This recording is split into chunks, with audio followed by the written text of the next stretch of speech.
दोस्तों नमस्कार। Best business channel में आपका स्वागत है। मैं राहुल झा आपको देश के शेयर बाज़ार और आर्थिक मुद्दों से जुड़ी ताज़ा खबरें सुनाएंगे। अगर आपने हमारा चैनल पहली बार देखा है तो प्लीज़ लाइक और सब्सक्राइब करें ताकि हम आपको देश और विदेश की ताज़ा जानकारी दे सकें। तो आज हम बात करेंगे सबसे चर्चित स्टॉक जो है आजकल सुज़लॉन एनर्जी के बारे में। सुज़लॉन एनर्जी के ऊपर हमने कई वीडियो बनाए हैं पिछले 6 महीने में। ये तब से बना रहे हैं हम जब से इसका प्राइस करीब 9 और 10 रुपये था, तब से हम इसके बारे में वीडियो बना रहे हैं। और तब से लेके अब तक देखिए काफ़ी सफ़र तय कर चुका और अभी ये 44 पे चल रहा है। इन्वेस्टर्स जितने भी थे उनके जो शेयर की वैल्यू थे वो 4 गुना हो चुके और ये एक बहुत बड़ी बात है। इतनी कम समय में स्टॉक 400% बढ़ गया।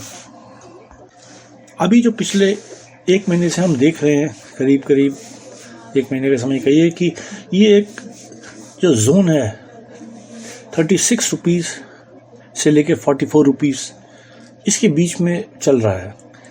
और हमारा ये कहना था कि ये करीब 36 या 34 रुपीज़ के पास आके और दोबारा से ये बाउंस बैक करेगा। उसी तरह से हुआ, करीब 33.9 पे आया था ये और वहाँ से एकदम बाउंस बैक किया है और अभी 44 पे है। तो ये अभी अपना हाई जो है 44-45 के आसपास जो है हम देखते हैं कि कई बारी आया है और वहाँ उसको तोड़ नहीं पा रहे हैं। पर अब ऐसा मौका आ गया है, अब ऐसी खुशखबरियाँ आ रही हैं जिसमें से लगता है कि अब ये इस हाई को तोड़ेगा। और जैसा कि हमने बोला था कि 36 जो अगर नीचे जाता है तो उसका 50% समझिए, यानी 18 रुपीज़ उसमें प्लस कर दीजिए। 36 + 18 54 होता है। तो यानी ये अगला इसका जो टारगेट है 54 का है। 54 के बाद ये कुछ सुस्ता सकता है और नीचे आ सकता है। दोबारा अगर 54 के बाद हम देखेंगे तो करीब ये फिर 44 पे दोबारा आ सकता है और उसके बाद ये दोबारा ऊपर जा सकता है। तो हमने देखा है कि ये इसी तरह से जाता है कि थोड़ा आगे बढ़ता है, फिर थोड़ा सा नीचे आता है, फिर दोबारा बढ़ता है, फिर थोड़ा नीचे आता है। यही वाला पैटर्न फॉलो कर रहा है। तो उस हिसाब से इसको 54 तक जाना चाहिए और उसके बाद वहाँ पे कुछ प्रॉफिट टेकिंग होगी और फिर ये हो सकता है दोबारा 50, 48, 44 तक दोबारा आ सकता है। और उसके बाद ये दोबारा अगर जाएगा तो समझिए 44 में आप उसका 50% ले लिए, 22 प्लस कर दिए 66। तो उसके बाद का टारगेट होना चाहिए 66। तो अभी तो हमारा जो लक्ष्य है वो 54 का है। तो मुझे पूरी उम्मीद है कि अब जो है इसको जो ये बढ़ेगा तो ये 54 का लक्ष्य हासिल करेगा। और ये अब कितने दिन में होता है इसका पता नहीं, क्योंकि अब खुशखबरियाँ आना शुरू हो गई हैं। 31 को आपको जैसे मालूम है इसका रिज़ल्ट आने वाला है और रिज़ल्ट इस बार बहुत ही शानदार आने की उम्मीद है। क्योंकि पिछले 6 महीने में इसको बहुत सारे नए ऑर्डर्स मिले हैं और इस ऑर्डर से ऐसा लग रहा है कि इस कंपनी का काफ़ी व्यापार बढ़ेगा, प्रॉफिट बढ़ेगा।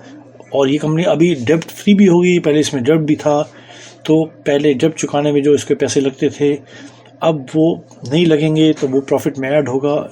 इसीलिए इसका प्रॉफिट भी काफ़ी बढ़ सकता है। अब आज की बात करें तो कंपनी को एक बहुत ही बड़ा ऑर्डर मिला है। ये ऑर्डर अभी कुछ समझिए 2024 का सबसे बड़ा ऑर्डर है और अभी कुछ महीनों से इतना बड़ा ऑर्डर कभी भी नहीं मिला इनको। ये ऑर्डर है 642 मेगावाट का और ये इनको मिला है ABC क्लीन टेक करके कंपनी है, उनके पास से मिला है। और ये एक और बड़ी बात है कि जब इन्होंने 3 मेगावाट के जो टरबाइन इन्होंने नए अपने जो लागू किए हैं, चालू किए हैं, उससे काफ़ी फ़र्क पड़ा है और मार्केट में इस 3 मेगावाट जो टरबाइन है उसकी काफ़ी अच्छी डिमांड देखने को मिल रही है। जब से ये टरबाइन आए हैं 3 मेगावाट वाले सीरीज़ के इनके, तब से इनको और अच्छे अच्छे ऑर्डर मिल रहे हैं और उम्मीद है कि इसी तरह से इनको और ऑर्डर मिलते रहेंगे, क्योंकि विंड एनर्जी के अंदर आपको मालूम है ये कंपनी सबसे अच्छा परफॉर्म कर रही है अभी फ़िलहाल, और सबसे भारत में सबसे बड़ी कंपनी है विंड एनर्जी सेक्टर की।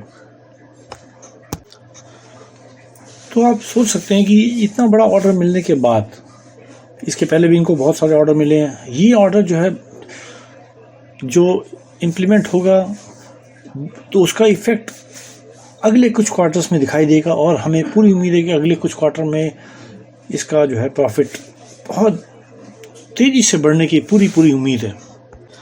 इससे हमें यह भी पता लगता है कि कंपनी जो है बहुत सीरियसली अपना काम कर रही है, लोगों का कंपनी पे भरोसा बढ़ता जा रहा है, क्योंकि अभी इन्होंने 2000 करोड़ रुपए मार्केट से उगाए थे, और जिसमें 1500 करोड़ इन्होंने अपने डेप्ट को क्लियर करने में लगाया था, और 500 करोड़ रुपए इन्होंने अपने काम के लिए रखा था, और जिससे इनको काफ़ी फ़ायदा मिल रहा है। अभी इनकी पोजीशन बहुत अच्छी है, इनका डेप्ट भी क्लियर हो गया, साथ में इनके पास वर्किंग कैपिटल के लिए भी काफ़ी अच्छे पैसे हैं, और ये बड़े बड़े प्रोजेक्ट को इम्प्लीमेंट करने में सक्षम है। साथ ही इनको REC से भी एक भरोसा मिला है कि जितना भी इनको ज़रूरत पड़ेगी वर्किंग कैपिटल के, वो REC जो इनको देगी।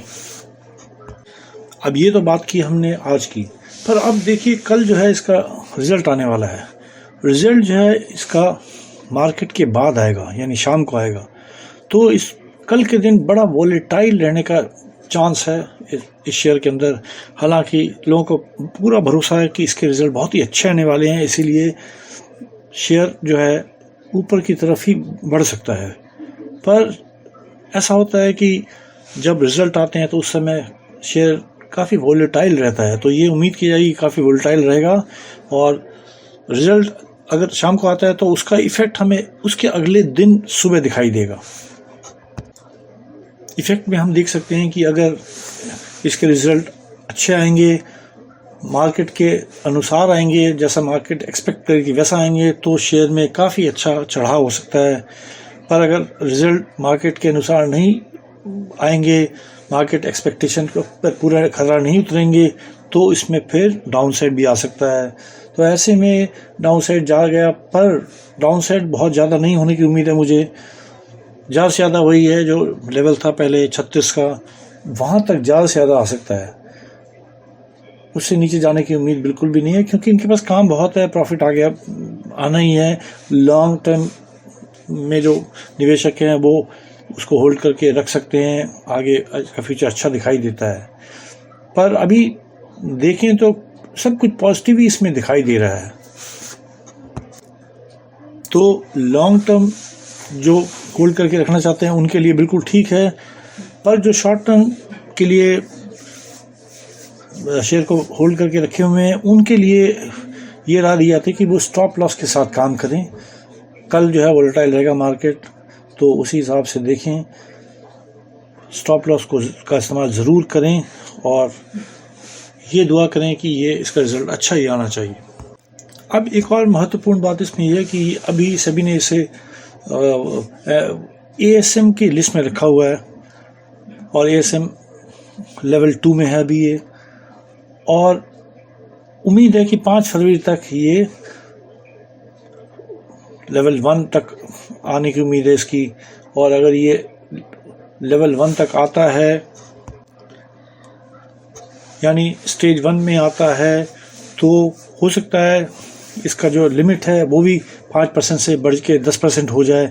ऐसा भी हो सकता है कि सीधा ही ये ASM लिस्ट से बाहर हो जाए, ऐसा भी हो सकता है। ऐसे में इसका जो लिमिट है वो 10 की जगह 20% भी बढ़ सकता है। तो ये अब समय के साथ देखना है कि इसमें क्या चेंज आता है। वैसे 5 फरवरी को उम्मीद है कि ये इसमें कुछ चेंज होगा, इसकी ये जो स्टेज 2 में है उससे कुछ चेंज ज़रूर हो सकता है। तो ये था आज के दिन स्विट्ज़रलैंड एनर्जी के बारे में। इसी तरह हम आपको डिटेल स्विट्ज़रलैंड एनर्जी और अन्य अच्छे अच्छे स्टॉक्स के डिटेल बताते रहेंगे और उसके एनालिसिस बताते रहेंगे। धन्यवाद।